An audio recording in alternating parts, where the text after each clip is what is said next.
Hi అండి, అందరికీ నా వందనాలు. పచ్చడి చూస్తూ మెసేజ్ వినండి. మీకు చిన్న విషయం చెప్పనా? 5 రొట్టెలు 2 చేపలు యేసు ప్రభుకి ఇచ్చింది ఎవరు?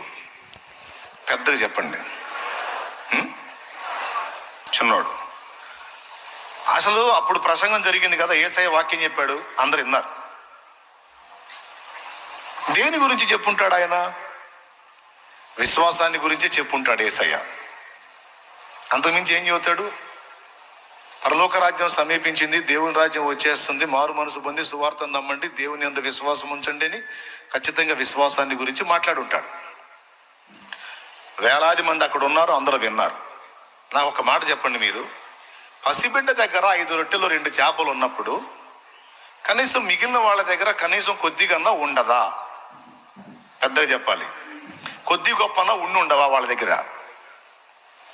దాదాపు పురుషులే 5,000 మంది అంటే స్త్రీలు ఇంకా అంత వేసుకోండి, పిల్లలు ఇంకా అంత వేసుకోండి, కనీసం 12 నుంచి 15,000 మంది అక్కడ గుంపు.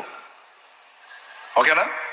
సరే, వాళ్ళు ఉన్నారో లేదో రాయబడలేదు, 5,000 పురుషులే అన్నారు అనుకో, అది పురుషులందరూ గ్యాదర్ అయినటువంటి కూటం అనుకుందాం, 5,000 మంది జెంట్సే అనుకుందాం. పిల్లోడి దగ్గర 5 రొట్టెలు 2 చేపలు ఉన్నప్పుడు మిగిలిన వాళ్ళ దగ్గర కనీసం 1 రొట్టెన్నా ఉండదా? 2 రొట్టెలన్నా ఉండవా? 4 చేపలన్నా ఉండవా?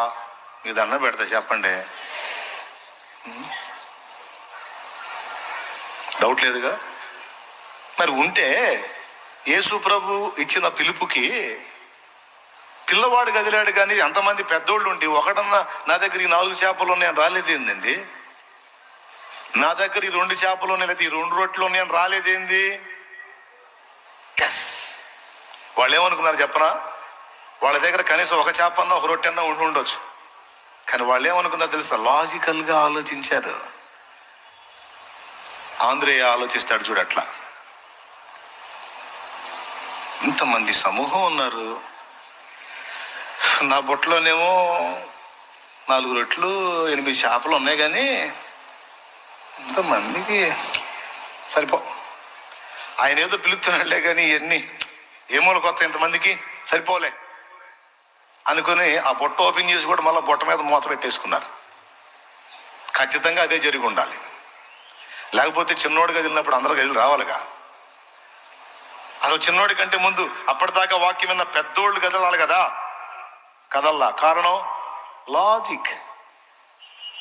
ఇంతమంది ఉన్నారు, ఇంతమందికి నా దగ్గర ఉన్న 4 చేపలు 8 రొట్టెలు ఏ మూలక అనుకున్నారు. కానీ వాక్యం విన్న పెద్దోళ్లే కాదు, వాక్యం విన్న పిల్లోడు కూడా ఉన్నాడు.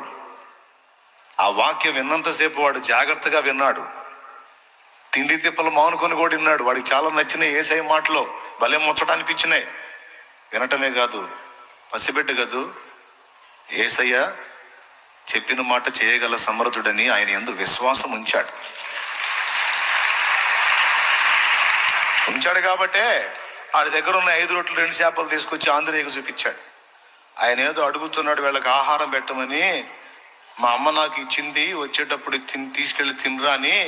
నేను ఆయన మాటల్లో బట్టి తినలేదు, తిందామని ఆ బుట్ట దగ్గరికి పోయాను. ఆయన పిలిచాడు, మీ దగ్గర ఆహారం ఉందా అని. మరి నా దగ్గర ఇవి ఉన్నాయి, ఆయనకి ఇస్తే పెడతాడుగా అందరికీ అన్నాడు. అప్పుడు ఆంధ్రే ఏమని ఉంటాడు? ఒరే పిల్లోడురా, నీకు